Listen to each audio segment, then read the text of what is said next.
سب سے پہلے تمام دوستوں کو السلام علیکم۔ جنوبی افریقہ اور پاکستان کے مابین او ڈی آئی سیریز جاری ہے، جس میں پہلے او ڈی آئی میچ میں پاکستان کرکٹ ٹیم نے کامیابی حاصل کی، جبکہ دوسرے ون ڈے انٹرنیشنل میچ میں جنوبی افریقہ کرکٹ ٹیم نے کامیابی حاصل کی۔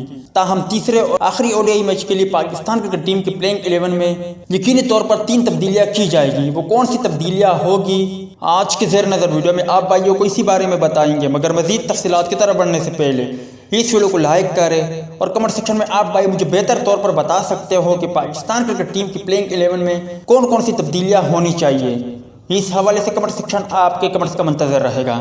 اگر پاکستان کرکٹ ٹیم کی پلینگ 11 میں سب سے پہلی تبدیلی کو دیکھا جائے تو وہ دانش عزیز ہوں گے، دوسری تبدیلی کو دیکھا جائے تو وہ آصف علی ہوں گے، اور اگر تیسری اور آخری تبدیلی کو دیکھا جائے تو وہ ہوں گے محمد حسنین، اور ان کی جگہ قومی پلینگ 11 میں حیدر علی کی واپسی ہوگی، جبکہ اس کے علاوہ حسن علی کی بھی واپسی ہوگی، اور تیسرے بلے باز سعود شکیل کی شکل میں ہمیں دیکھنے کو ملیں گے۔ اور اس طرح پاکستان کرکٹ ٹیم کی پلینگ 11 ان کھلاڑیوں پر مشتمل ہوگی: امام الحق فخر زمان، بابر اعظم، حیدر علی، سعود شکیل، محمد رضوان، فہیم اشرف، شاداب خان، حارث رؤوف، شاہین شاہ افریدی اور حسن علی پر مشتمل ہوگی۔ امید ہے دوستوں کہ آج کے مختصر ویڈیو بھی آپ بھائیوں کو پسند آئی ہوگی۔ ملتے ہیں کسی نیکسٹ ویڈیو میں، تب تک کے لیے اجازت دیجیے، اللہ حافظ۔